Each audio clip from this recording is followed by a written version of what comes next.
On to our next topic here on the show. There was a woman who wrote to the advice columnist at Slate saying her husband is refusing to take paternity leave because, she says, he's saying he just prefers to work. Duh. So why aren't more men taking the dominant role in parental leave? Who wants to take this one? Well, I'm going to hand it over to one of our viewers, Stephanie, because she has a theory. So here's what Stephanie wrote to us on Facebook. I believe it's because other men persuade them into thinking it's weak. My husband wants to take paternity leave. His reasoning is to bond and help with the baby when she arrives and to ensure support is in place for any postpartum challenges I may face. A colleague of his responded to this with, why? You're just gonna get in your wife's way. You can't really do much anyway. I beg your pardon? First of all, that colleague is so uninformed because I'm pretty sure that it's going to be mom either taking maternity leave or dad taking paternity leave. I could be wrong with that. I think you can split it. You can split it, but like to be together? Yeah, well, I mean, it depends on what you do. Like, Jason and I had time off together, but he is freelance, so he chose to sort of work ahead. I mean, there are ways to do it together. You can. Okay, maybe that was my own misunderstanding. Yeah, because I was like, yeah, maybe the friend was like, you're going to be in the way, but I was like, oh, but if dad's going to be at home alone to build a bond with baby alone, then that was why would anybody not want to do that? Yeah. But let's get into this. I mean, I feel like this guy, like, first of all, I don't understand why this couple hasn't discussed this beforehand. And again, to be clear, this is paid paternity leave that this guy has at his work.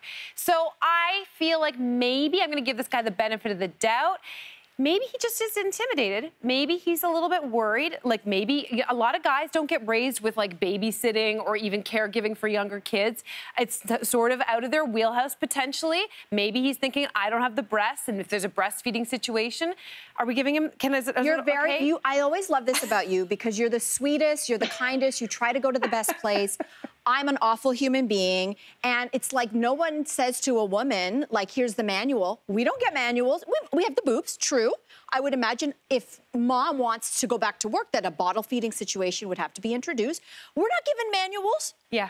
So guys. But moms do sometimes undermine their partners. Like there's a lot. How many times have you heard a mother that you know being like, I don't like it the way that my husband does X, Y, and Z? Guys, I hear that all the time. Sure. Aisha, you don't do that. Yes. You don't do that. Here's the thing. Okay, I live in the States where, maternity leave is 6 weeks. So my eyeballs fell out of my face when I heard that coming from Canada.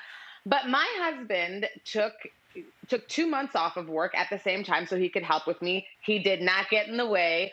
But I get it because a lot of my other new mom friends, I have a 4-month-old now, a lot of my friends who just had babies, they were saying how much anxiety they had leaving their baby with their husband or their partner because they didn't feel like the baby would be safe. And I think this really says something about how we raise boys. Safe. Oh my God. You know what I mean? Wow. And I could not wrap my head around this. I was like, I couldn't be with somebody who I couldn't leave my kid with. I couldn't make a baby with someone I couldn't leave my kid with. Yeah. To your point, Sin, we talked about every situation that was going to happen before we had the baby, so we were both on the same page. And, we're still working things out as we go along.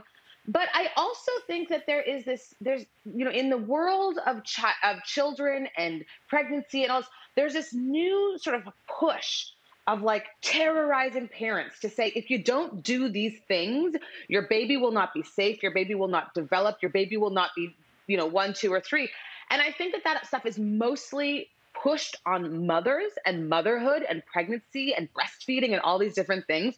So I kind of feel like I wonder if this guy is like, oh, this is scary. I could screw up my kid. You do it. I don't want to. It doesn't sound like he said that to her though. So they clearly have a communication problem. They clearly have not done enough talking before baby.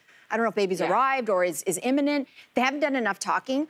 I think I'm going to go a little bit deeper, and he may be aware of this or may not be, but maybe this is starting to touch on some deep-seated, maybe unconscious sexism that lives within him. That maybe there's a belief in him that it should be the mother who's at home and it perhaps should be the father in a heterosexual relationship who is at work. If I go one step further, and I don't know this man, so this is just literally a theory, But is there something at play where feminism is fine and dandy for women, but unless it starts to touch my life, then that's when I'm going to say put on the brakes. In other words, like more broadly, not with this couple, but if there are men who are like, you know what, feminism, great, we support you ladies until you come for us or my job or my C-suite. And I don't know that that's this case, but I just think that for the men in power, the old boys club exists because they keep certain people out. Right. And by keeping women at home for this mom who clearly wants to work as much as her husband wants to work, there's a power, going back to power, there's something going on here. I think that's even deeper. Interesting. Well, we'll leave that there because it's a centuries-old question, and we're not going to solve it on this show, but we tried.